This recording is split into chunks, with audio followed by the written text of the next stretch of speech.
Thank you so much for joining us. We are thrilled to welcome Dr.Ellie Pavlick today to the Center for Cognitive Science. And in fact, this is not the first time that we've welcomed you here. Way back in 2016, Ellie gave a talk in the What is Cog Sci series when she was a grad student at UPenn.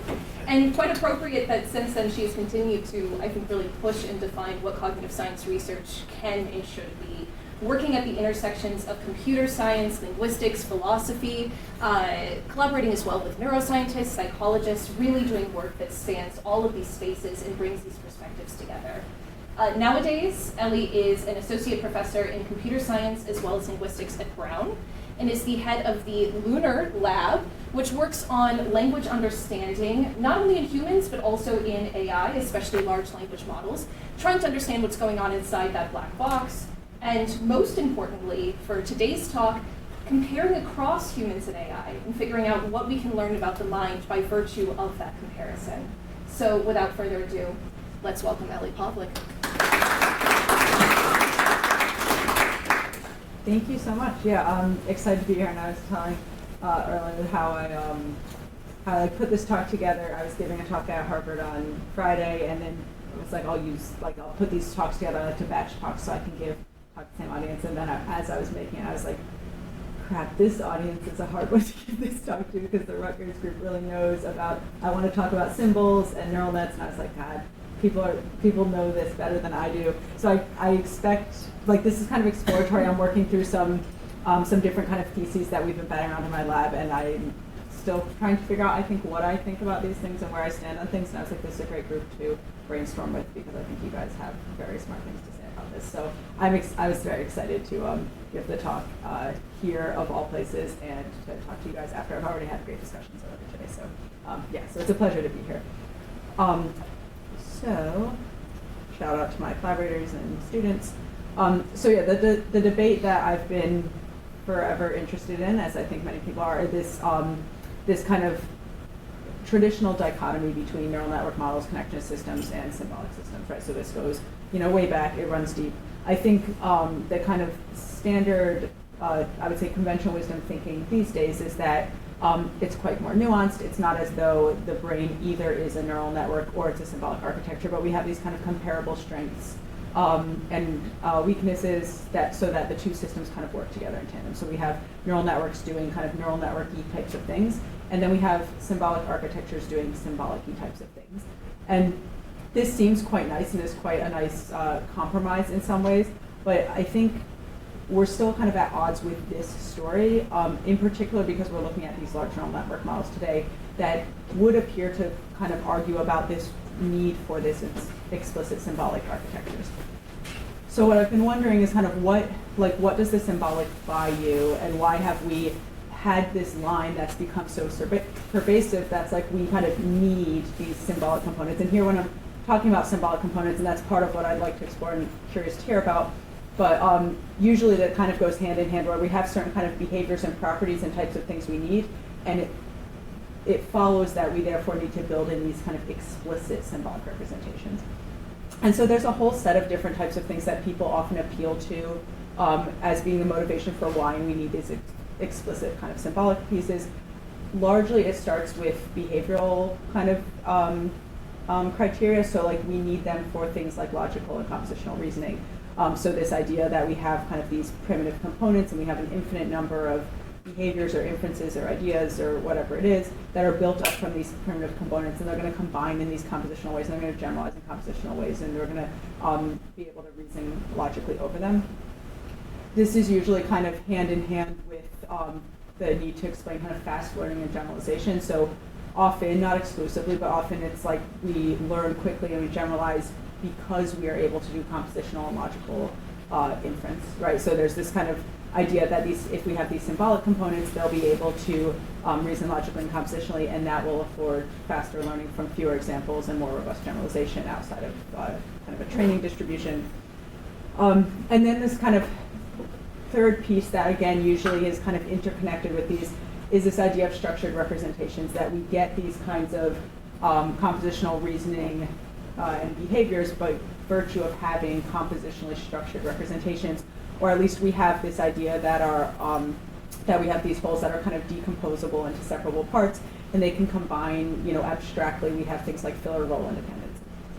So these kind of properties, like, again, I don't think they're like, it's hard to draw the lines between them. I think Jake's paper is very influential. I think does a great job talking about kind of the co-occurrence of these types of things, and I think there's kind of a feeling that these things hang together, and it's hard to say which exactly precedes the other, but there's this sense that these are the kinds of things that we get from some symbolic systems.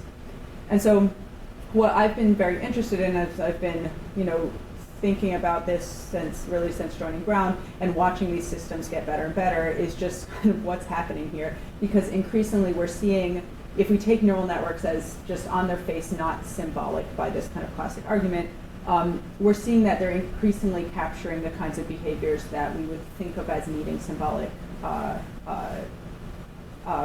systems representations, like language, reasoning, if we like to call it that. And then something that I think has actually been more surprising to me is that increasingly, too, their representations seem kind of more structured than at least I would have ever thought neural networks would have, unless you explicitly design them to be this way. So we can find kind of evidence of decomposable wholes and parts within the system. And so, like, where I'm kind of ending is, like, this must tell, like, something, like, demands revision in light of this. The problem is I'm not sure exactly what it is, and I think this is kind of where we are in the field, is, like, I think there's this fairly traditional narrative of there being kind of different strengths for different systems. And I think there's some key nuances missing from this, that it maybe carves up the space too cleanly into, like, here's what the symbolic systems do, here's what the neural network systems do. And I think we're at a real opportunity to get into some of the weeds here on exactly how these things partition out within a system and how they interact with each other, that might really allow us to explain stuff much more satisfyingly when we're thinking about something like the human mind or human cognition. But we're kind of at the start of this, right? So I've been telling people, like, there's a version of this talk that I would just, like, love to give that's like, and this is the theoretical upshot, this is the story, and it's not there yet, right? It's more like, here are some pieces of things that really suggest there's something going on here that I think is quite exciting. And then it's kind of getting in the weeds and trying to figure out what we're learning here and what to make of this. So I'll say more in discussion, but I want to help. So a few caveats and disclaimers, which I think I already gave. Fairly high level in my slides, so if you want more technical details on a study, I'm happy to go into it, but I'm kind of putting a few studies together to cover a lot of ground on, like, converging evidence from different types of studies about this type of story. So I don't go into tons of details on any one, so if you like more technical details, please just ask. It's also not like a survey, so there's a lot of people working in this kind of area, and there's a lot of other good work that I think makes this point, but I'm obviously drawing from my own work because I have slides for it and I know about it, and I want to brag about my own work.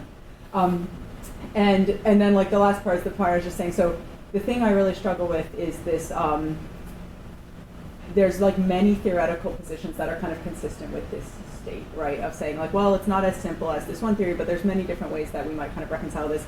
We're not sure exactly what it is exactly. And so I think one thing that I have tried to push back on is, like, saying what the result is. I think there's sometimes pressure to, like, have the so what too soon, and I think we do a disservice when we do that. So I'm mostly right now trying to figure out what's going on. I think that's what a lot of people are trying to figure out, but I don't know exactly what the takeaway is. All right, so with that kind of intro and caveat, I was going to go through some studies that kind of talk about these kind of categories of evidence in sequence. I'll start with the logical and compositional reasoning, and this is something that I think is, like, after the discussion, I think this is like the kind of, you have to start here, right? Like, I think it doesn't really make sense to meaningfully ask how a system is doing what it's doing unless it's starting by appearing to do something interesting. So this is simultaneously, like, the most important, like, the system needs to at least look kind of like it's being logical or compositional, but it's also the least satisfying because it also has that feeling of, like, look, the LLM is doing something cool and I can't tell you what it is. But I think it's an important starting point, which is just, do they at least behave like they have logical or compositional reasoning? So for this, we're looking at a kind of a fairly classic concept learning task. This is from Steve Fantososi's thesis, if people are familiar with his work, 2016. And the task looks something like this. You say, here's a set of objects. These ones in the boxes are whatsy. And then you show another set and you say, which ones here are whatsy, right? And so, I don't know, people can have different ideas. You might think that it's triangles. You might think that it's yellow things or green things. You might think it's anything where there's two of it or anything where there's more than one of it. There are many rules that are consistent with this first label, and then you're going to make a guess based on this. If I now tell you that these ones are WUDSI, it kind of constrains the space of things you might be considering as the rule for WUDSI. You get another example. And I won't tell you what it is because I don't know. There's no real rule, but I don't know. Me, a human, would probably say at this point it's green and yellow things. But this is the this was the task that was introduced by Pavlick et al. And it's kind of in many ways, a kind of paradigmatic example of logical and propositional reasoning. So they were generating the ground truth labels for what is WUDSI based on first order logic or propositional logic rules over kind of a set of primitives. So very kind of like what we think of when we think of a kind of symbolic logical system. And what was really exciting with this work, it's quite elegant, is they were showing that their kind of computational model, which used a Bayesian and probabilistic language of thought in order to solve this task, was the one that best explained human behavior. So they had different sets of primitives that they were considering, but you would basically say that humans would infer some kind of rule here, like a lambda calculus kind of expression that would say this is a green or yellow thing. And they tested with different sets of primitives, and I forget the exact, but I think it's basically the kind of standard full Boolean logic with reasonable primitives. Did a good job matching human behavior. So here I'm showing from their paper the kind of confidence of the human response, which is like number of humans who correctly guessed the true rule, and then the model predictions, and this is like a kind of bootstrapped model, so it has like a probability associated with like a confidence associated with prediction, and you can see a pretty tight fit, like a almost too nice of a fit. If my student brought me this, I'd be like, you have a bug somewhere. This is too nice. But like a beautifully nice fit to the human learning trajectories here. And then they have a few examples of over the course, because you would get many kind of object sets to keep refining your rule over time, and you can see these black and red lines are showing how, like, in response to the new examples, the humans and models are updating accordingly. So what we were looking at was whether large language models could similarly perform well on these kinds of tasks. So we have a text-based version, but otherwise the exact same task, the exact same object sets and rules and things like that. And the model is just being, the objects are being described rather than shown in an image. So it'll say, like, you have a group of medium blue circle, large green triangle, large yellow triangle, etc. And then we're just asking the model to say, which objects are in and out of the set. And so there's the kind of first sanity check, which is just in terms of match to the underlying rule. You can see that the best performing models are on par with humans. So humans, about 84% of the time, were picking the rule that was intended, that was actually used to generate the data, and the best models are comparable here. And I should say that 84%, decently under 100, but some of these rules are extremely esoteric for a human. It's something like the smallest item in a set of no more than 3 or something like that, right? So it's like something that I think would be fairly unnatural for a human to intuit, right? And that's where you're seeing these. But what's I think more compelling than just kind of accuracy is the fit to the human data, because that's really what we're interested in. So here we're looking at the R-squared, the correlation over that course of training with the human data. So you can see that the large language model, and the asterisk is it does need to be tuned, but the Bayesian model also gets tuned. So this is tuned on the same data as the Bayesian model. It does get to fit more parameters. We can talk about this more because this has been a sticking point in other times when I talk about this, so we can definitely talk in Q&A more about this. But when we take these models and we fit it so it's able to kind of fit on a tuning set of humans, you get a nice tight fit, 80 R-squared of 0.85, so that's actually better than the original PLOT model, and actually this shouldn't be PGT 16, it should be Ellis 2022 or something. So there was a follow-up paper that tried to augment the PLOT with language models to generate hypotheses, so just a stronger version to hybridize the systems. And again, you can see just the kind of just one forward pass through the language model is doing a better job at kind of fitting those human trajectories. And you can see the correlation, looking at it a bit differently, and here we're looking at the kind of correlation with the human response as a function of this accuracy. And just the nice thing to point out here is that for the language model, it's fitting better when it's also getting the answer correct, unlike in the PLOT model. So that basically means the PLOT model is more likely to be right for a reason, right in a case where humans weren't right. So kind of too good, I would say. Whereas the language model doesn't show this kind of a bias. So we could dig more into kind of quantitative results, but I think actually what's more interesting is looking at some qualitative outputs here, because the question becomes kind of, does the LLM represent a kind of qualitatively different story of what rules are being invoked and how we reason through these problems than the PLOT? And this is a little bit, originally I thought this was dodgy, and I talked to Roman Feynman, who's my co-author here, was like, no, this is a cool analysis. And I was like, no, this is so sketchy. But then after we talked about more, I was like, no, this is a cool analysis. And I went over this. So what we're looking at is we're trying to figure out what rule the models are using. And for the PLOT, you can get this from a kind of maximum posteriori prediction. So like it kind of marginalizes over all the possible rules. And so you can say, what is the most likely rule that the model is using? For the LLM, we just ask it, what rule did you use? Now, the reason I thought this was sketchy is because this is a stupid thing to do. Like, there's nothing in the language model that guarantees that it tells you the rule and that has anything to do with the rule it actually used, right?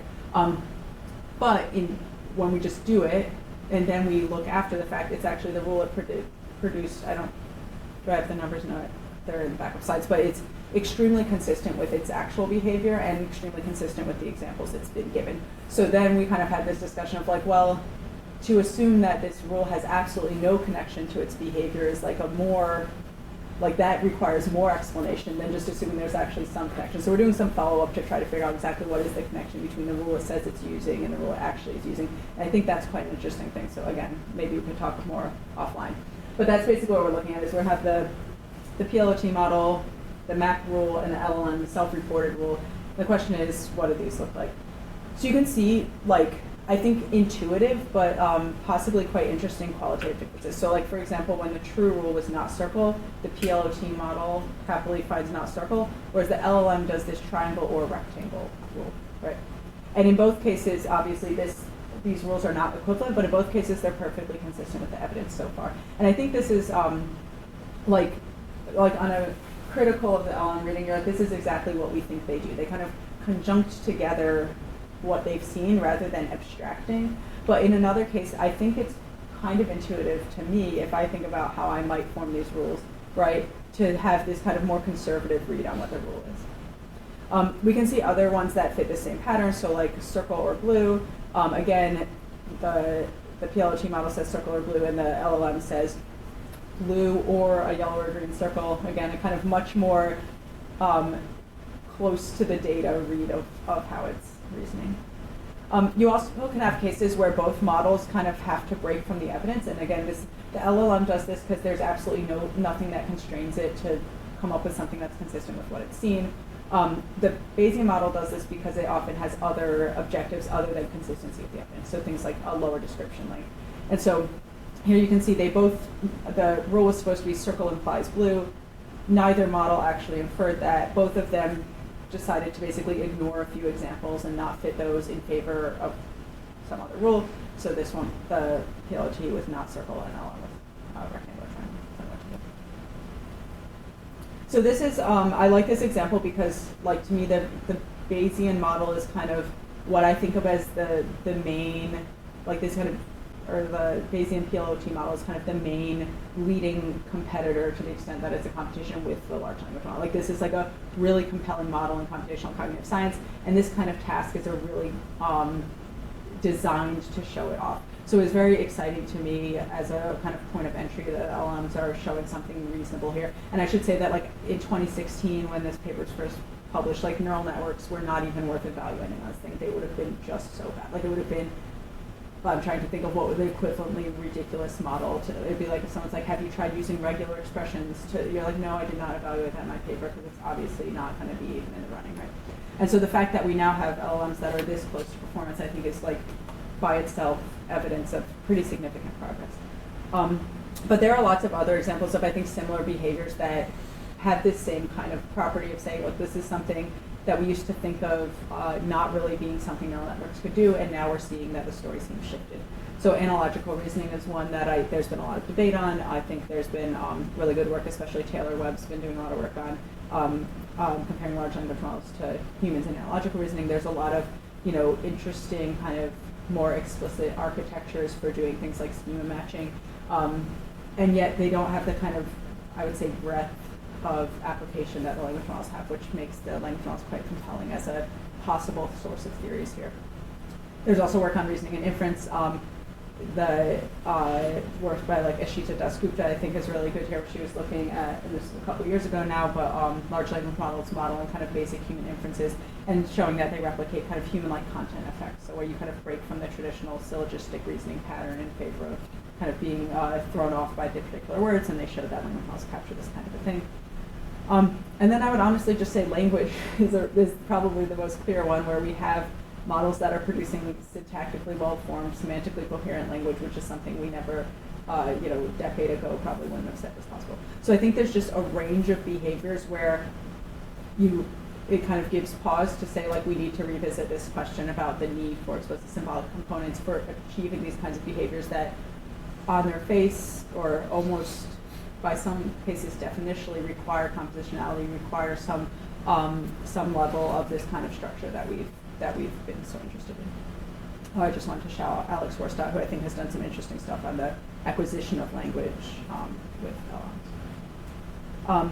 And I also wanted to point out that we're looking specifically at this kind of Bayesian reasoning, and there's been a lot of other work kind of connected to, but in parallel, showing the ability of large language models to simulate or implement kinds of Bayesian processes as well. That's possibly relevant. So kind of a first section summary and discussion is, I think that usually, or at least in my experience, is like the entry point case for needing symbols kind of appeals to behavior, that we assume that there's these symbolic architectures that are kind of the only game in town when we're dealing with tasks that require logical and compositional reasoning, things like language, like analogy, like logic and inference, and like this kind of category learning. And that's just not the case anymore on just basic empirical grounds, right? There are other models that seem to be capturing competitive behavior on those types of tasks. The problem is we don't really know how they work yet, and so we don't know what their success tells us yet. But it's not, like, it's just like, I think of these kinds of studies as like not particularly illuminating theoretically, but they're kind of like, either, depending on where you're coming from, either a kind of permission to continue, like it's interesting to ask how it's doing it, if it's doing it well, or if you're kind of averse to LMs, it's like almost an obligation to study this. Like now you owe an explanation for why this is a trick, right? Like why what it's doing doesn't count in some way. And so I think this is very exciting to me. Like I think this is like a kind of a convergent point where like, hey, we can actually get at something really interesting here, because we have models that on their face are competitive, and we kind of owe on both sides an explanation for why what they're doing is or isn't interesting, and why it's not a compelling model of the human mindset. And so actually that'd be a good stopping point maybe, in case there are questions before I move into the second set of studies. The next two sets of studies, I think, speak more to mechanism, what is happening inside the neural network. But unfortunately, this is where it's not the dream talk I want to give someday is like, it's not like the same task all the way through. Like the most satisfying thing is like, now let's drill down arbitrarily low to like, how is it doing this task? And instead it's like, here's evidence from a different task on a different thing, and a third task on a different thing, right? So this would be a good place to stop on the category learning task, I would say, if there's anything specific there. Yeah. I have one kind of broad comment. I mean, LLMs are trained on linguistic data, and so, I mean, they're not trained to reason, but they're trained to talk the way people talk.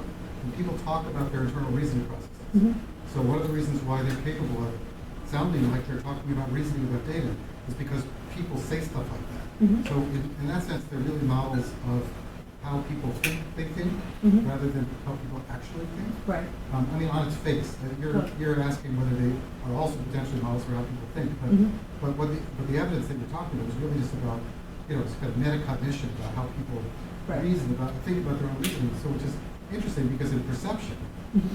it's widely known that people have no ungodly idea of how they actually work inside their heads. Mm-hmm. But in areas of more central processing, as Fogler famously pointed out, people are a little bit more transparent, and your thoughts are kind of maybe more on the surface and maybe linguistic or something. Yeah. So by that argument, maybe it's the right way to think about language, but maybe not the right way to think about other aspects of cognition.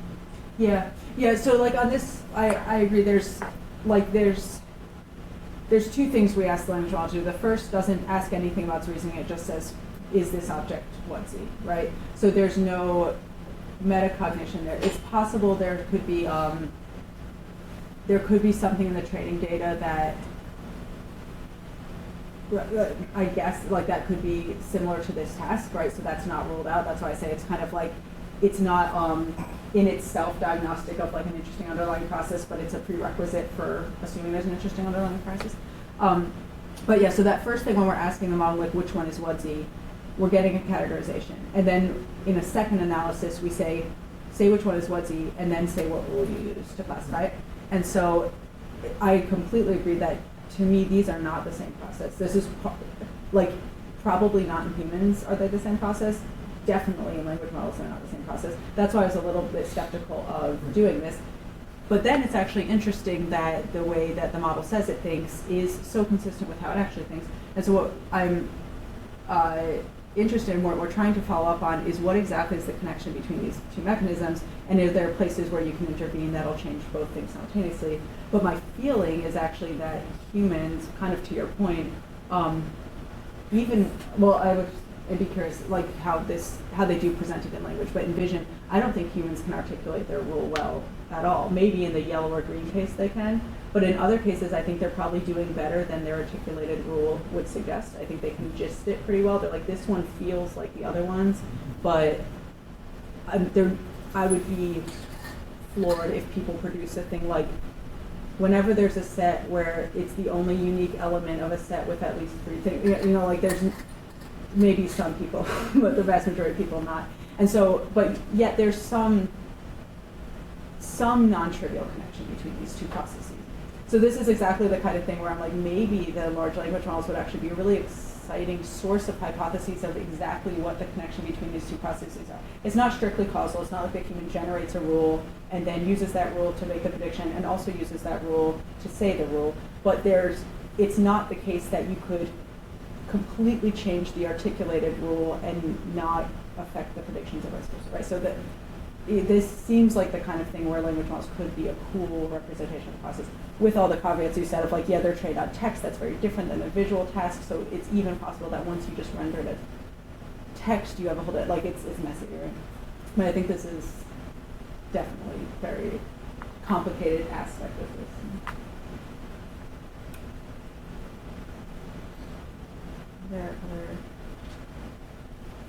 Yeah. Can you go back a couple slides to the kind of conclude the summary? Sorry, just the summary.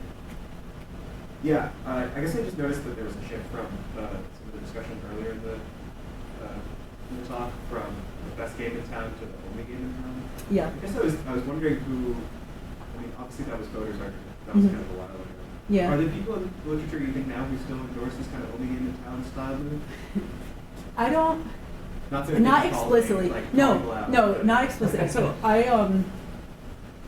and it's actually about, that's why I love your paper so much. I love the best game in town paper because I'm like, there's like a real reason to be advocating for the need for this symbolic theory of the mind, right?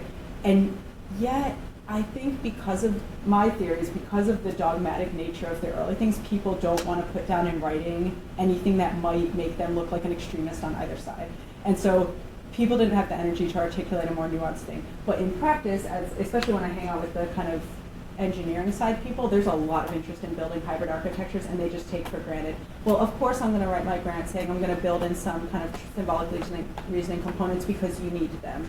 And you need them because, well, neural nets just can't do that, right? So this is a pretty common, I don't know as much on the cognitive science side, definitely on the more CSE or cognitive science adjacent to CS, there's this just like, you don't have to do a lot of defending to just assert that it makes sense to build neurosymbolic architectures. And it's not like I think it's like a bad thing to be building neurosymbolic architectures, but there's this kind of like feeling of certain types of things that neural nets just can't do.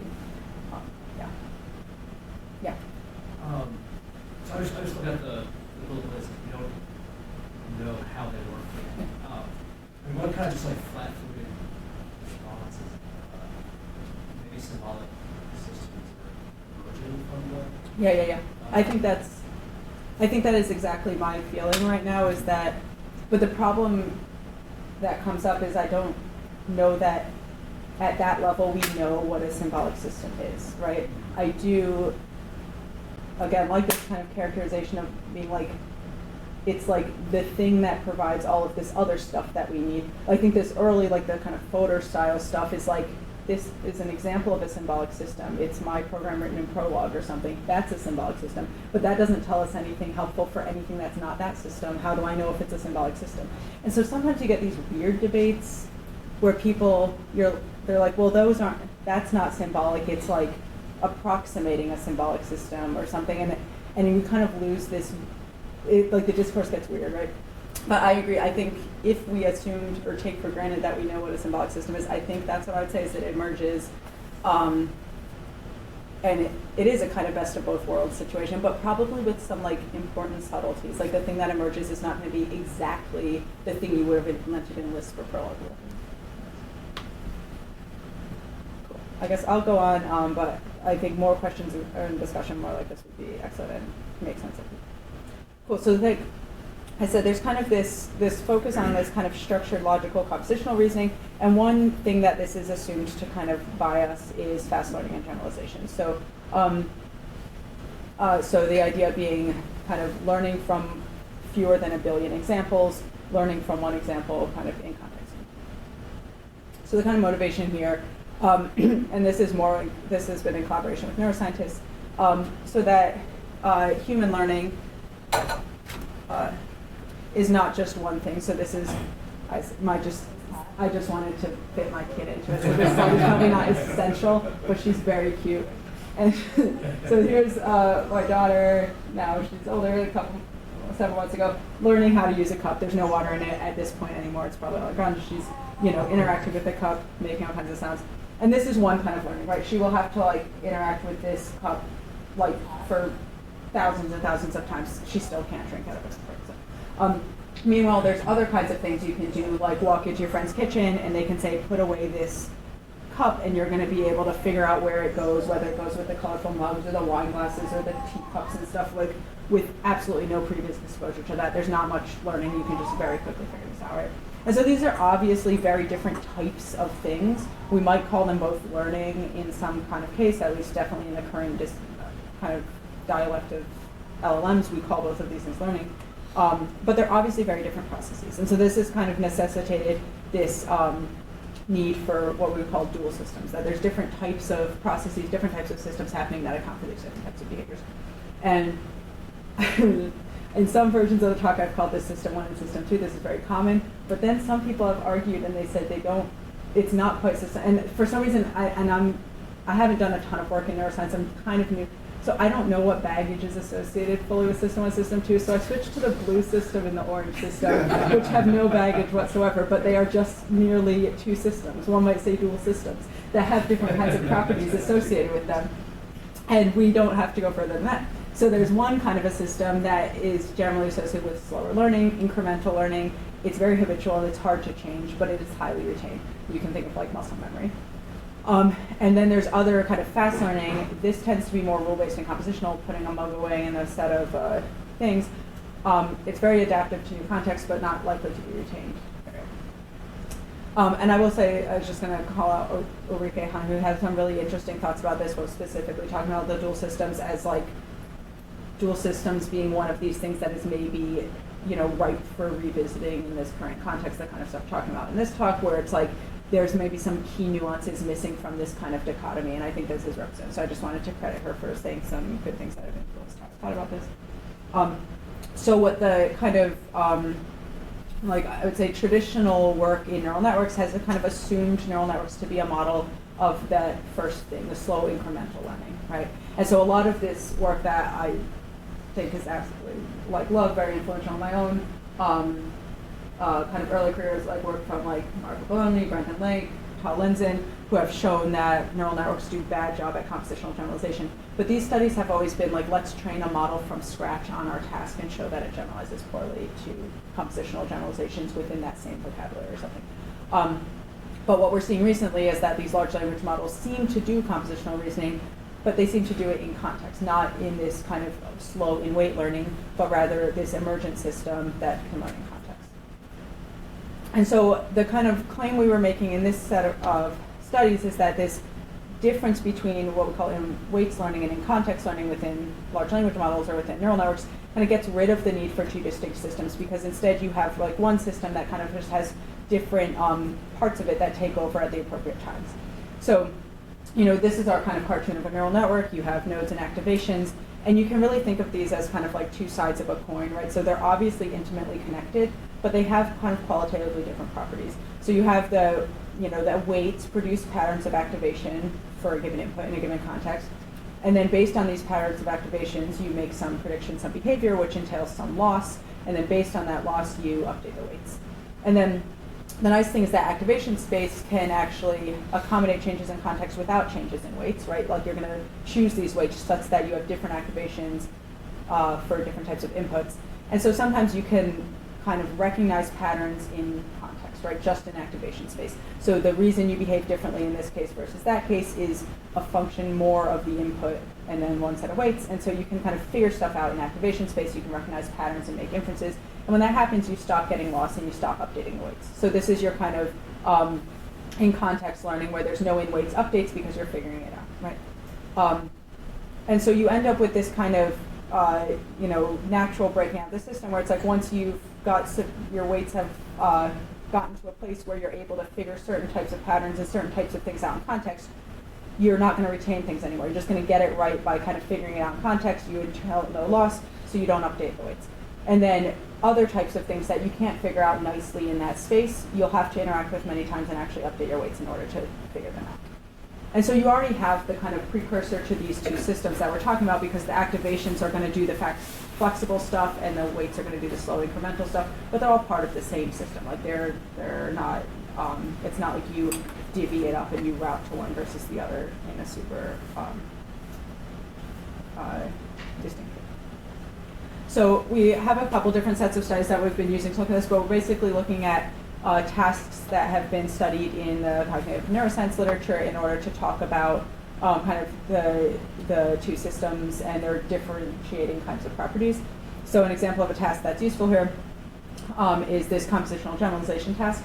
So here they were placing colored animals along the grid, and you're showing people the animals like one at a time, and then asking people where the new one goes. So they played with different kinds of curricula, and they showed here that if you show people like the row and then the column, or the column and then the row, so that you can see like all the yellow things and on all the fish, and then you ask where the blue owl goes, then they're actually pretty good at doing this because they can kind of infer that like from blue fish and yellow owl, whereas blue owl, this is the kind of classic compositional generalization. But if you give an interleaved type of curriculum, so if you show the same number of objects, then you also cover all the rows and columns, but they're not like nicely organized into these kind of rule-based structure at the training time, then people do a worse job, right? So their finding was you saw degradation in this interleaved case, so that they weren't really better than what we call something like chance. Like there was no significant evidence of compositional generalization with the interleaved curricula, but with the blocked curricula, they did a good job. And so the kind of like takeaway from this and some of the other studies we're looking at is that you have this kind of rule-based system that has one process, and this is the one that'll generalize compositionally, but it responds to rule-like structure, right? Like it's going to work in the case that you have something like this block curriculum that makes it pretty clear that there's rules that are in play here and that system takes over. When you get something that doesn't look like that, the rule-based system can't really click in, and you fall back to the incremental learning, and then you can't generalize compositionally because now you're looking more like a traditional kind of in-weights neural network thing. And so we'll look here. So here we can, we're going to train a neural network from scratch. We did some things with large language models, but which are consistent with what I'm saying, but I think are, there's just a lot hidden, so it's less informative. So we're going to train a neural network from scratch. We're basically going to just meta-train it over many of these kinds of tasks. So at test time, it's going to be given one grid in context. It's kind of analogous to what humans would have had, like a set of animals, colored animals or whatever the things are, and you have to predict the new one. And this will all be given in context as text. I'm showing a visual one because it's easier to look at. But then during training, it's going to be updated over many such tasks. So you can't really succeed by memorizing a single grid, right, in weights. What you need to do is learn how to solve a new grid in context, right? So how to infer the orientation of the various descriptors and nouns in rows and columns based on an in-context example. Okay, so there's a few kind of relevant results here. So the first that is if you don't do the meta training, if you just train the models in weights to solve like a single grid, they do the normal neural network thing, which is they do a terrible job with the blocked curricula. They can't even generalize within their own grid because you get this kind of catastrophic forgetting. So you need interleave training. But they also can't generalize that all to a new grid, right? So they can really just memorize that on this grid, the yellow things go on the second column and the fish go on the row or whatever. But then if you give it a new grid with enough examples, they can't figure it out. So they'll just like match to the nearest neighbor in training or something like that. Whereas if you meta-train the model, then you see this the in-context learning so that it can solve these new ones in context. Then you see this blocking advantage which you're expecting. So here, the kind of relevant thing is, here they can generalize compositionally for a novel grid from one example, but they need to see the data blocked, right? And so this is consistent with this in-context learning dominating in this case and giving that kind of rule-like compositional generalization behavior, but also having this particular sensitivity to needing that curriculum that makes the rules quite clear. Like it needs to be obvious to the system that this has rule-like structure. What we, and I think the Decker paper calls like a verbalizable rule, or maybe it was another paper, the know-it-all paper, whatever. Some of the prior work we're building called this a verbalizable rule. Like it's easy to articulate, the animals are along the rows and the colors are along the columns. You can break that and kind of control for things by making it so that it's harder to explicitly say what the rule is according to the model's kind of default structure. So here we had this pattern when we have the grid like this, but we could just rotate the grid. And this is inspired by a similar study, which we also have results in the paper, but for simplicity I left out. So what happens here if you rotate the grid is this no longer like lines up nicely with the model's way of thinking about the world.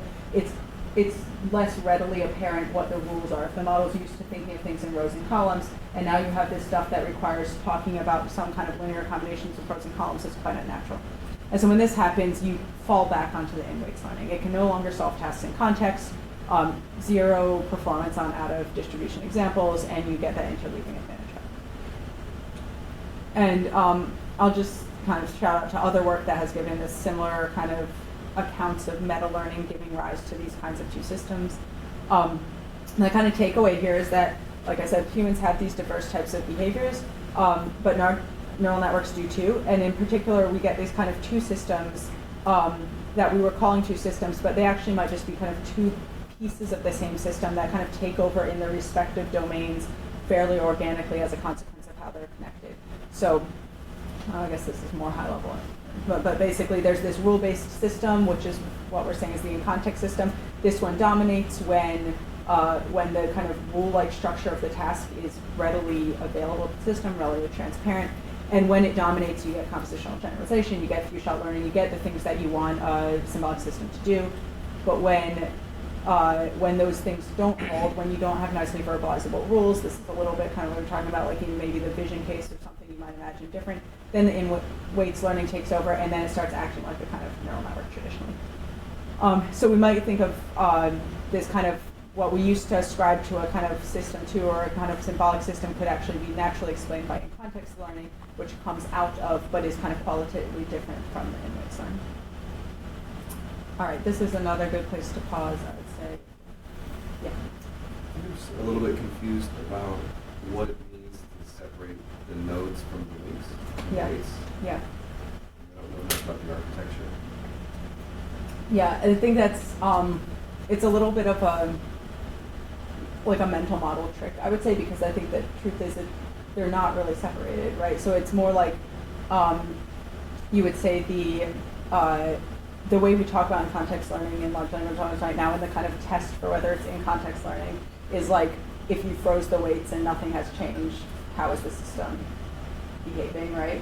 And of course, on any given item that you go through, it's not like it can like benefit from the weights updates then. But if you say like a system can learn a task in context, it means like it can just do it right now, right, without any change to the weights. And it might seem like the system is generalizing and doing new things.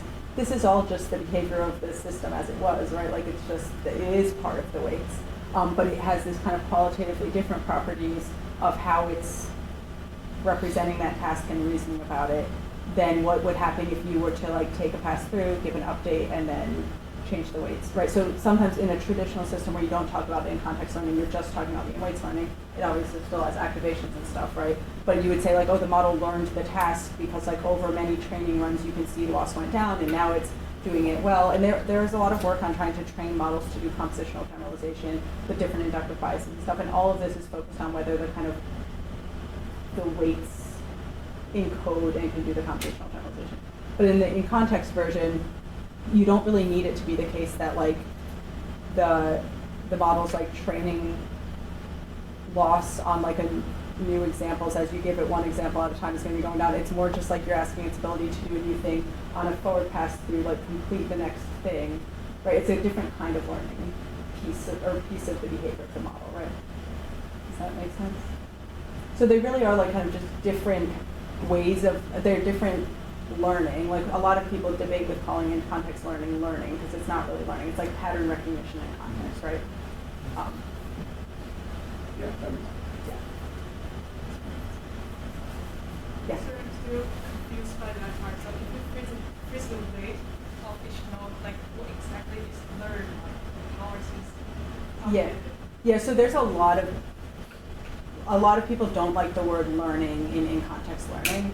I think I tend to be non-judgmental about the use of the word learning. So the thing that is learned is it's like it recognized a pattern and can apply that pattern, right? So in this case, in our particular example, it's like I've shown you that the task, in this case, this is a really toy task, but like the task is to place objects on a grid, right? And each object has two properties that are relevant here, that like in this case, color and animal, or maybe other like shape and color, or shape and texture or something. And then it has a location. But you can't really memorize that like apples tend to go here and zebras tend to go there, right? Because each grid has a whole new set of objects and colors and things. So if you train a model in weights, the first thing it learns, the kind of superficial thing, is it will learn stuff like that. Like blue, last time I saw a blue fish, it was at location 3-2, and now I see red fish, and I've never seen a red fish before, but last time I saw a fish, it was at location 3-2, and it's going to kind of memorize these types of things. Over many examples, then it can learn this more general, which I agree will be in the weights. So this is why it's a little bit of a kind of mental model game, right? But it's going to learn in the weights that I shouldn't associate like a particular color with a particular thing. Instead, what I need to do is look at a set of colors just all in this pattern, all in this sequence that I just got, and from that infer which attributes go with which positions, and then apply that to my final thing.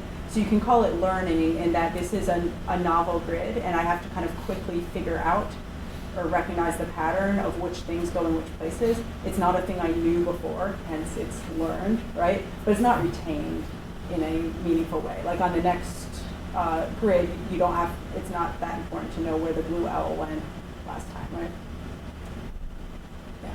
So it really, I think that like it's definitely not retained, and some people don't like to call it learning. It's more, like I said, pattern recognition in context. I think it's a pretty powerful and important thing to be able to explain, and might be a large part of what we're asking for from symbolic systems. Yeah. So then this type of learning that you're talking about now is distinct from the criticism, like for example, from the perspective of language behavior of neural networks, that they need a lot of data, they need large amounts of data to Totally. learn, human-like linguistic behavior. Totally. Right? And so this is distinct from that. This Yeah. doesn't answer that criticism of neural networks. No, I mean, it does through a kind of deflection, which is to say, like, I think one pretty consistent finding in cognitive science, and if you look at any symbolic systems, is like there's startup hardware needed, right? Like, in order to get fast generalization and compositional reasoning, you need the right inventory of stuff there. And sure, that takes a long time to get. So to get that in weights, you need to pre-train over 1 trillion times the internet or whatever.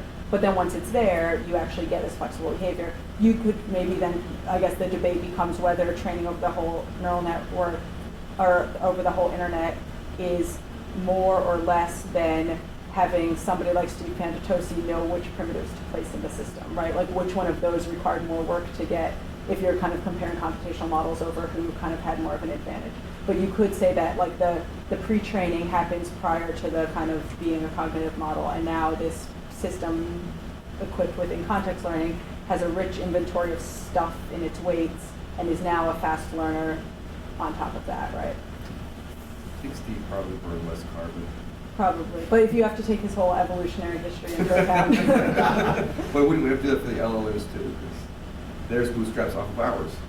That's true, yeah. This gets pretty, this is pretty deep. Yeah, but amount of carbon burned, I don't think is ever the metric for intelligence. Maybe it should be, but yeah, I think there was another, yeah. Yeah, you might have answered this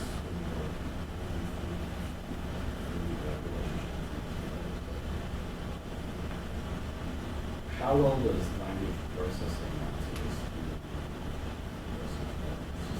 this? Sorry, can you just say it a little louder? How well does language processing map to this? It seems like, maybe I'm not like that, but we think the ability to like process something structure is very nice, Yeah, but high retention. yeah, Like, very high. right. Is Right. it just the case that you get some retention by virtue of the stabilization mechanism? Yeah. Yeah.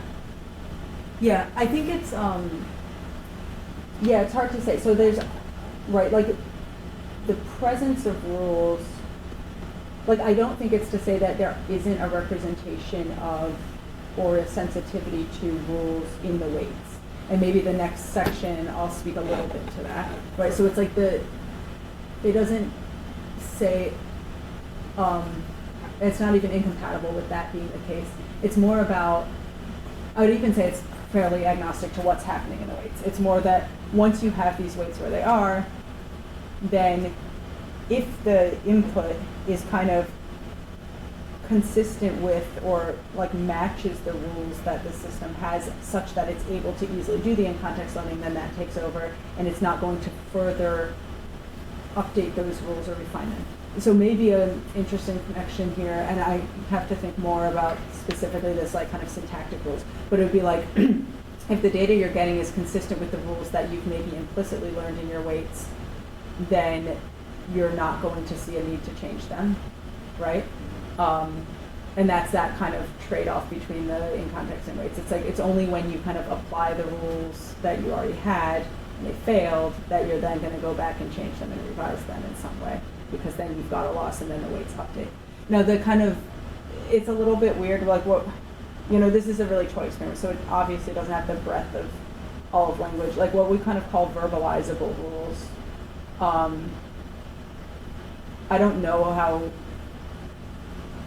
like how important it would be to, like you could imagine running some kind of experiment where you try to have people learn things in context that exploit syntactic rules that those people might not be aware of, but should have ready access to. So that was the other relationship I was wondering about, the Yeah. localization. Yeah. So I mean, I guess one way is to say actually, I mean, some people like where they're not. Yeah. Right. Yeah. Like I think we said verbalizable because some prior work said verbalizable, and I think what the reason that the prior work was saying it, so they were playing with this, let me just show it like backup slide, and we had results. The results were consistent on this other. I lost my slides. Let's see if they come back when I. So they had this kind of.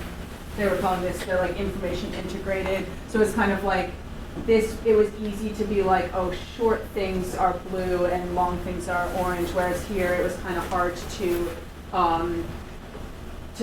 easily articulate which ones go where. And I think the reason they were calling it verbalizable is because like there was obviously a rule that generated this, but it's not something that is like front of mind for the people who are approaching this task. And I think this actually gets quite tricky and is a really rich thing to look at. It's like what ends up being important is like what kind of is like within the thing that the neural network wants to represent, the kind of natural categorization of the way the model is thinking about things.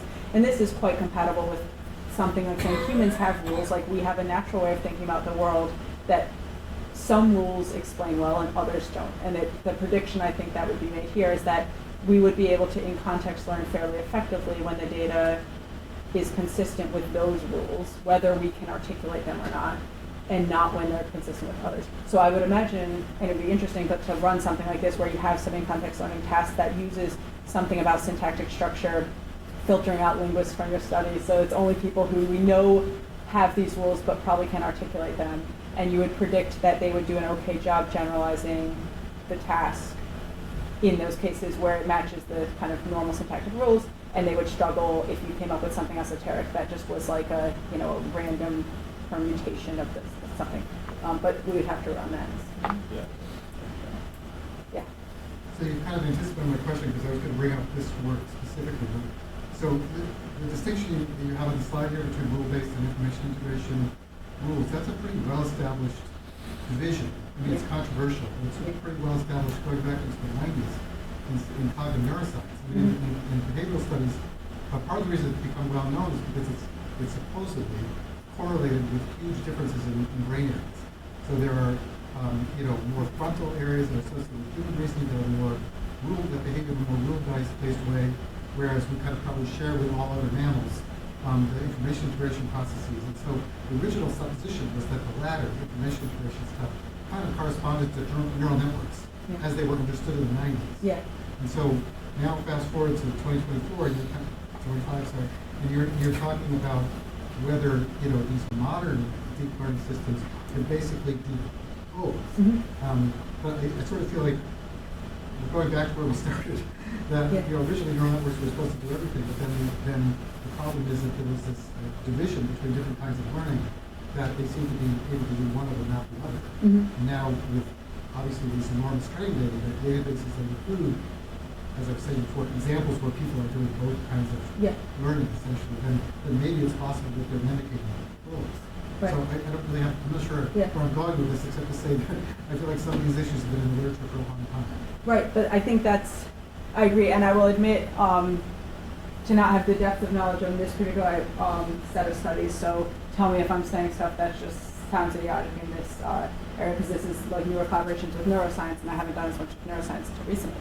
But I think this is kind of the title, Not Your Mother's Connectionism, right? Like it feels like we've been here before, but actually in a way that it's like, yes, but no. Like I think there's a meaningful enough difference with the types of systems we're looking at that it bears revisiting, right? So it's like, and to some extent, it's like, on some level it does all have to be a neural network, right? So it's like so I think it's like that spirally progress where like we thought it was all one system, maybe it was all a neural network, but that wasn't sufficient. And so we say, no, there's actually this need for two things.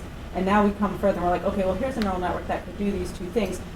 Though this neural network has pieces of it that have qualitative different properties, the best case scenario is that the symbolic-y things in this neural network are not mere implementations, but make interesting predictions that can help us close some gaps that maybe a simpler version of like two kind of just different systems couldn't capture.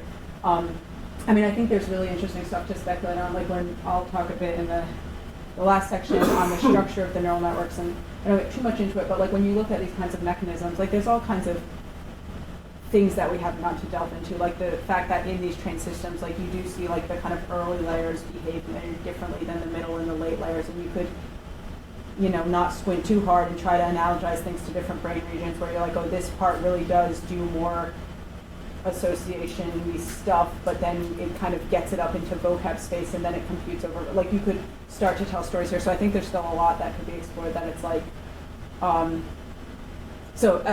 think the short answer is like, yeah, it does feel like we've had these kinds of debates before, but enough progress that has been made that I think it's worth rehaving them, because there's probably something to be learned from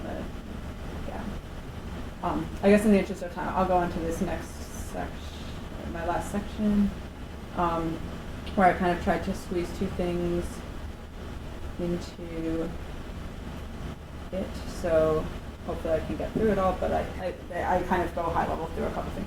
So this is the one about structured representations, and in many ways this is the part I've probably spent the most time on, because this has been the most interesting to me. despite what it sometimes seems like. I think I'm actually quite, like, I like the symbolic structure, and I think it's there, and I think it's real. And so a large part has been like, what are the neural networks doing? And feeling like in their own weird way, they're reinventing a lot of this symbolic structure, and I think there's something very interesting and powerful there. So we've been trying to figure out like what kind of structure is there in the neural network weights. And here's where we have kind of like little pieces. They're all on kind of toy tasks, but you can start to see a picture of what might be going on here.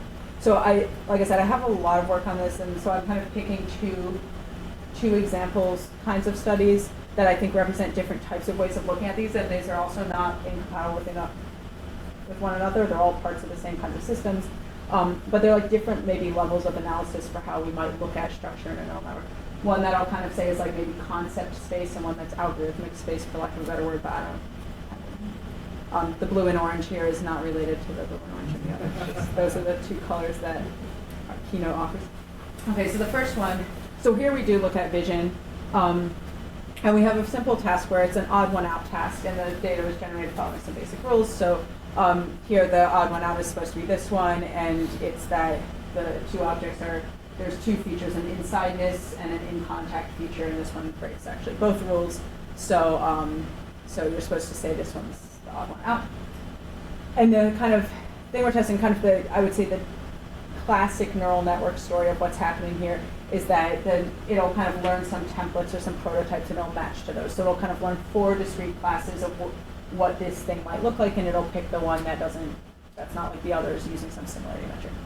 And what we're more interested in when we talk about structured concepts in this way is whether there's some kind of representation of the insideness feature that is kind of orthogonal to the contact feature, such that they can be combined and compared along these different dimensions. And so we have a method for finding subnetworks, and I can go into details, but it's called continuous sparsification. You basically take a trained model and then freeze the weights and then mask out the weights in order to solve a task. And the point is that you can use this to find some little subset of the weights in the fully trained model that's computing one of the features. So we would say we want to find an insideness subnetwork, and then hopefully a disjoint, or at least a separate contact subnetwork. And what we would want to see is that if I take this insideness subnetwork and I basically use just that subnetwork to do this task, so I'm going to just zero out all the other weights. It's very, very brute force kind of way of doing this. Zero out all the other weights, and then this insideness network should do a good job at predicting the odd one out in exactly the cases when that odd one out depends on being on the insideness feature, and it should do a bad job in the other cases. And so this is basically checking that the insideness subnetwork is kind of unique, specific to the insideness property. And so the way we'll plot that is there should be points in this top region. This is saying what's the kind of difference between these two cases when I use only the subnetwork to do the prediction. And then we have a flip side, which is if I ablate out just the subnetwork and use the remaining part of the network to do the task, I should see exactly the opposite behavior. And this is kind of a check that the insideness feature was like localized to that network. It wasn't spread elsewhere. And so we would kind of say success at finding these kinds of subnetworks would look like a lot of points in the top left and the bottom right, and not a lot of points elsewhere. And so we look at this for some toy models trained in vision tasks and in language tasks on these kind of simple odd one out tasks for a few vision and language models. And across the board, we find pretty good results like this. So in almost all cases, you can see that you can find a subnetwork that does this. Now I should say you can find a subnetwork that does a thing usually on a randomly initialized network. So what a kind of poorly structured network would look like, I should say, is maybe something like this one on the top. I would say this top right one was like a failure case. So what we see on a random network looks like this, which is that you can find a subnetwork and it does the thing, but if you ablate it, it doesn't have an effect. So it's like you found a coincidental network that does this. But in most cases, you can see that ablating it does have the effect, which really suggests some kind of modularity and organization to how the model splits these things up. So this was kind of exciting as a first way of saying, look, these basic features are there and they're kind of separable, and you can turn them on and off without grossly interfering with the other feature. We look at, in a follow-up study, in a slightly different context, a similar thing, but we want to look at whether these features kind of behave in more complex and embedded kinds of computations.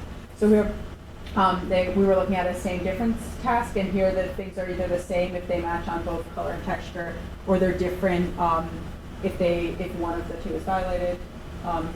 And I think, and so we have like a basic discrimination task. We also have a relational match to sample task. So this is just trying to further abstract out what this same different computation is.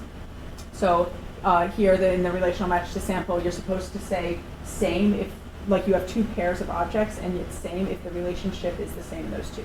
So in this case, it's same because both pairs, so that pair 1 is different and pair 2 is different, so the total label is same because different is the same as different. And in this case, it's different because pair 1, which is always in that top left part, pair 1 is same, but pair 2 is different, right? So this is like a nested way of measuring same different, which is supposed to kind of check whether you have a more abstract same different relation and you can't get away with kind of more superficial surface heuristics. And we have a lot of studies in the paper that are more about same different, but I want to use it here to basically make the point about these separable color and texture features. If you manipulate them at a low level, you change these higher level computations, which again kind of fits into this idea of these more structured computations. So here we have a manipulation where we basically can take sets of inputs, and what we can do is we can pull out the piece of the input that's representing, for example, shape, and patch it into a different input. So we might say here, when we have something like a base and a source, you can see here that the this base example is different because the shape is different. But if we pull out the representation of the shape from this source and patch it in, we would want it to switch to thinking that those things are the same, because now that means I have this kind of tight little representation of shape that can just be plugged in, right? And now those things are. And so what we can look at here, and sorry, I don't love the visuals in this paper. There's a lot, like, it doesn't match my aesthetics. There's too many colors, too many things. But the point holds. So what we're looking at here is over the course of model layers, we're doing this intervention where you're patching in shape, for example, and then we're looking both at the basic discrimination task as well as the relational match to sample task. And you can see that, especially in these early to middle layers of the network, this has almost a perfect success, like almost 100% of the time, in the mid to high 90s, that you can patch in color and get the model to change its same difference judgment, including its relational match, so a fairly far away same difference judgment, which is like you're making this manipulation percolating up to. Kind of to the earlier discussion, it's interesting to see that there's a window within which you can make this, and if you go further up, you actually kind of, and in other talks I go into this in more detail, but these models are really carrying out computations over their layers in fairly intelligible ways often. So there's like a period of kind of reading that happens here, and then after this, the model has made decisions about what the shape of these objects are, and the remaining layers are being used to decide whether they're the same or different. So if you make the patch too late, it's already kind of stored the representation, and so you miss the window. And it's kind of interesting that you have longer on the relational match to sample, right? Like I think it takes longer to do that.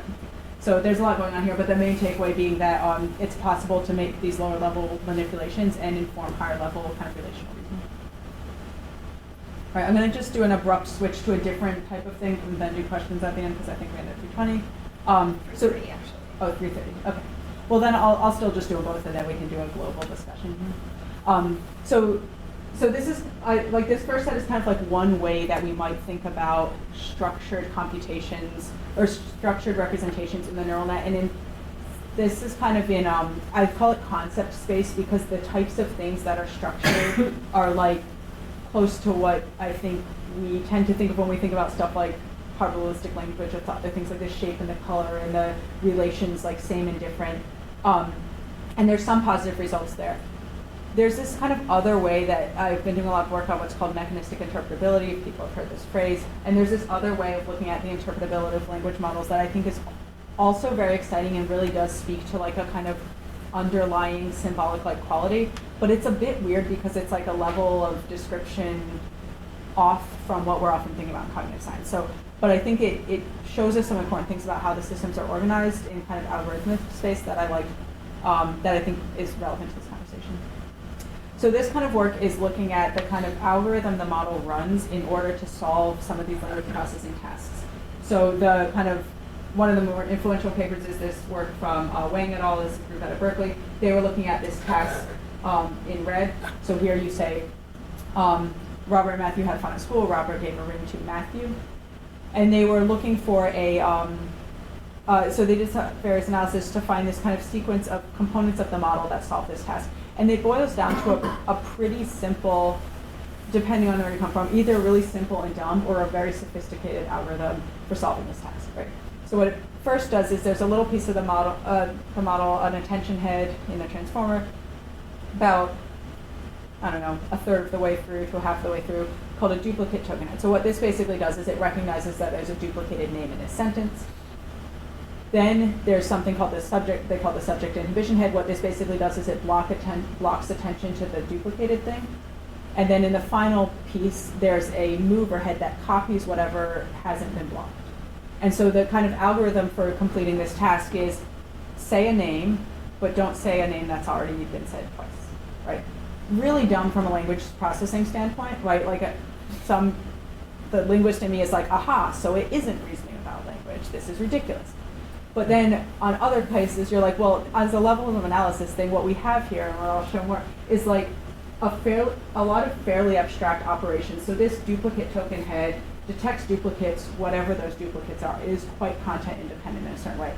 It also has a binding mechanism for passing on information about what's been duplicated to an abstract thing that will then inhibit whatever it was told was duplicated. So it has a lot of these like properties, and then it has a copy mechanism.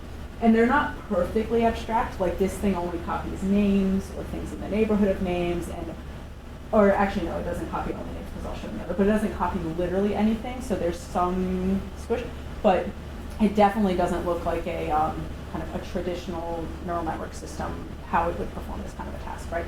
So there's a lot of cool abstraction and content independence going on here that I think is quite exciting. So what we were interested in was kind of like how general are these components and do they reuse? So we looked at a pretty different task, at least on its surface, different task. Here the model has to say, it gets a list of objects with colors and it needs to say what color a given object is. All of these, I should say, are tasks that are solved in context, so the models are never trained on any of these tasks. These are just large language models trained on the internet. And so what we found in the first version was that we could, if we looked at the algorithm the model was using for this task, it used exactly the same duplicate heads to find the duplicated word. Then it used something that in prior work was called a content gatherer head, so we call it the same thing, which basically promotes attention rather than blocks attention, so I'll come back to that in a second. And then it used the same copy mover heads to copy the answer. So this suggests that at least in like 2 out of the 3, it was using identical computational components to run this little algorithm. And then there was something else interesting, which is that it's very good at that first task and it's really bad at this colored object task. But we could go in and say, like basically what it was doing in the colored object task is it was guessing randomly between all of the colors, which means it wasn't really inhibiting the way it should be in the other one. So because we know how the things work, we could basically go in and forcibly rewire it and say you have to use your inhibition component but not touch anything else. And in that case, it would actually recover all of the performance, which is again making this kind of content independence point, which is that like even though this little component wasn't being used natively by the network, if you force it to be used, it behaves in the expected way, right? Which is again, I think, surprising to me as somebody coming into thinking about neural networks as having a kind of much more, much less structured modular kind of a. We also found that this same circuit with basically functionally identical components reproduces in multilingual models as well as models that are trained only on Chinese, which to me was very surprising as well because this says something kind of inevitable about the model solving tasks in certain types of ways. That's not just a product of particular data artifacts. Lots of other work in this kind of area. This is some older work from people who I think are doing great stuff, but their newer stuff is even better, but I just didn't feel like updating this. So kind of summary and discussion on this point is that I think I changed my subheading. So generally, or sometimes we hear this argument that neural networks are succeeding on these so-called symbolic tasks like language or that one I opened with, and sometimes this is taken as evidence against the need for symbolic structure. Like I think of also Steve Fantatosi saying like Chomsky is dead or whatever, or Chomsky's ideas are dead.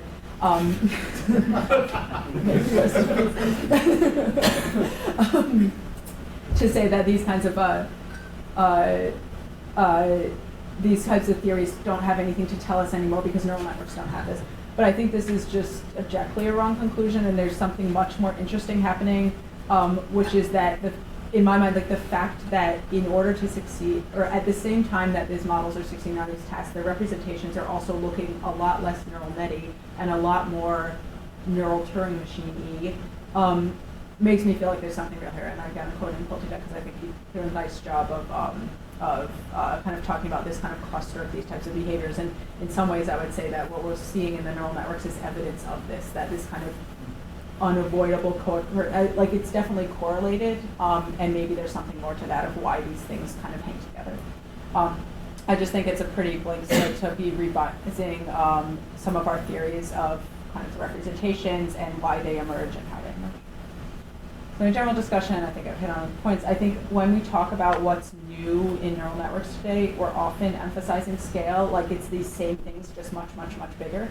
But I think the more important thing is there's at least an apparent change in kind, or at least with that scale, there's been a very different change in the qualitative properties of the network, such that like many things that I thought of as like definitionally what it means to be a connection system kind of aren't there anymore. And so it's hard to say exactly what is different, but there's something important different.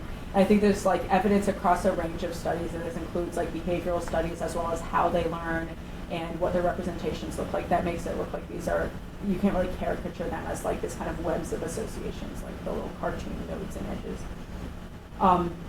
And I think one thing that makes me frustrated in the kind of current discourse is this, I think this pressure to oversimplify the implications. So, you know, people often say like, yes, well, that this is all kind of illusion or simulation. They're not doing anything really interesting on the cognitive theory side because they're just like stochastic parrots, kind of an idea. Or to make this other extreme view, which is like because they're succeeding and they're not explicitly symbolic systems, this just entails wholesale rejection, like, you know, viva la revolución.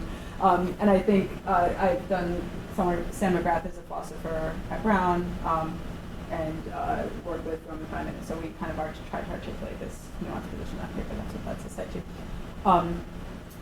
The frustrating thing is I wish we had the kind of answer. So my current opinion is like for patience and persistence, like it's going to maybe take a little bit of time to figure out exactly what the theoretical upshot is. But I've been just, at least in our group, like focusing on just what is happening in the neural network and why, and the kind of assumption is that once we know more about that, it will start to become more obvious what it means, or at least where the theoretical revision comes from. But again, happy for lots more discussion, and here's some references, and thank you very much.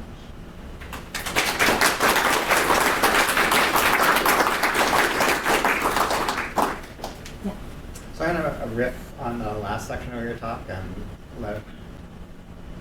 what if I said that what you see from these reusable networks of operations is that the transformer turns out to be a neurosymbolic architecture. And in particular, you know, just like the fact that it has a context window with the whole discourse available as discrete tokens ready to be retrieved and reused. You know, that was the kind of thing that Hinton was trying to build in 30 years ago with like an RNN. And where the neuroscience is clear that there's not going to be anything like a context window in attention heads. So. Yeah. No, I don't think I think I have a similar feeling. So I think that's where I'm like, oh, there's so many like little like ways to thread this needle, and there's like little pieces. So for some projects, and sometimes the upshot has to do with emergence of specific types of structure. So we have often been talking, like in my group, about just making sure we're differentiating like a vanilla transformer from a trained transformer. And the truth is certain types of things, like the symbolic same different operations and stuff like that, are properties of the model only after training, right? So there are things that, and these induction heads and stuff, there are things that come as a result of training and emerge through training. I secondly think there's a very strong inductive bias from the transformer that isn't being appreciated or not fully appreciated, and yet it's exactly this, like that it's got discrete tokens and read-write operations over them basically, and even more so in a language case, it's being seeded with meaningful symbols, right? Like it's being given, these tokens will systematically refer to the same symbol, and that symbol, you're going to get training data, and it is going to be consistently treated as meaning the same thing across. This is like a huge, so I think there's some kinds of proofs of concept in the success of neural networks that's like stuff that we thought couldn't be nicely implemented in a neural network, couldn't be captured, like can be. But there's another really important question, like, and there's certain types of questions about the emergence of certain types of things that at least transformer language models can't answer. But this is where I also think it's like we need to focus it, because last I checked, the connectionists weren't coming out hard against transformers and saying, we don't like these things, this is neurosymbolic, right, to the extent that like maybe, I hate to view it as like a two sides who have nothing in common, but that's sometimes how it's debated, and I think like who's going to own and claim success and claim ownership of the transformer? I think both sides are willing to, so maybe there's a lesson there that like it wasn't as hard to find a compromise as we thought. You know, so that's where I also think there's like this is some of like the nuance that might come into it as what exactly justifies it. But yes, I think self-attention and a transformer and being trained on language are huge legs up on a lot of these tasks. And we're seeing it in like vision models aren't as good. And when this current best vision models are based on transformers, right? Which is basically like, hey, have you considered just using discrete tokens even if they're not meaningful? And that's better than, right? So I think there's a lot in there. So I'm agreeing. Susanna has a hand up in the suit. Oh, yes, Susanna. Hi, thank you so much for this talk. I'm really interested to hear more about your thoughts about the slide you had on the same algorithms, I forgot exactly how you put it, are used in multilingual systems. Oh yeah. That strikes me as, that strikes me as very meaningful in that it sort of suggests that sort of the debate about more primitive thought or language, this seems to suggest like what, to the extent that meaning is being processed at a more foundational level than the, whether or not it's then expressed in Chinese or English.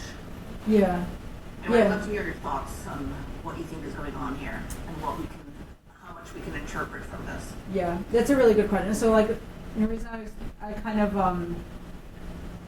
like equivocate a bit on these, like when I was saying like these different kinds of ways of thinking about structured representations is we've been doing a lot of work on this kind of, we call them circuits. This is what the mechanistic interpretability world has been really into, these things like induction heads and inhibition heads. And they're having their heyday. There's, they're very popular, like a popular research area, but they always give like descriptions that look kind of like this, and I can't tell. So like I said, there's this kind of neural Turing machine-esque thing that I find useful, which is like as a proof of concept, here's an implementation of a content-independent reusable operation. I don't know what, if any, relevance they have for cognitive models yet beyond the proof of concept, so I'm not sure. Like, there might be a level where this is like an implementation detail below the level at which it's relevant to cognition. So if we're looking at something like, so I'll just preface, I'm going to give two answers, but part of me is like, if we're interested in something like which comes first, the language or thought and the representation, it might be that the reuse of these kinds of pieces in this way is something specific to the transformer. This is how the transformer thinks about problems. This is what its architecture tells it to do.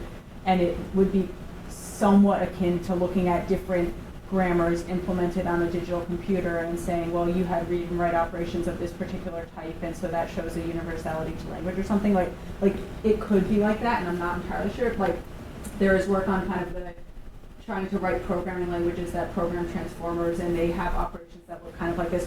So one part of me is like, this is not that, there's not more to say here except that transformers like to solve all of their tasks in the same kinds of ways. But again, there's another part of me, and the reason we even started this project was that I don't really think that, and so we looked at it and we were like, let's actually, so the title of this paper is the same but different, like looking at linguistic differences in mechanisms or something. And so we were actually looking at how the circuits are the same when the linguistic processes are the same. So in English and Chinese, when you're doing this indirect object retrieval, it uses the same components. But then when we have a different task where English requires morphological marking and Chinese does not, you can see a different piece of the model kicks in for English but not for Chinese. And in a multilingual model, you'll see overlap and differentiation. So there was something interesting about the model kind of finding what's similar and processing it similarly, and then parceling out what's different and processing it differently. So there could be a story there too, and I'm not really sure which one it is. I think there should be something interesting to use these models to study linguistic differences. But part of me is concerned that this level of description, this circuit level that you get through a particular set of methods is like correlated with, but not the right way of understanding these differences, you know? So it's a little bit in a, I'm not sure where we're going with this, but there's something here, but I'm not sure exactly how to go about it. And we might not have the right tools, but yeah. Interesting, thank you. Yeah, sure. We have time for one more quick question. I don't know how quick it is. Well, for people who have not quick questions, we do also have a reception following this in A139, so. I mean, it's the answer to the question. It's okay, I'll hold off. Okay, well, in that case, let's thank our Thank you speaker so one much. more time.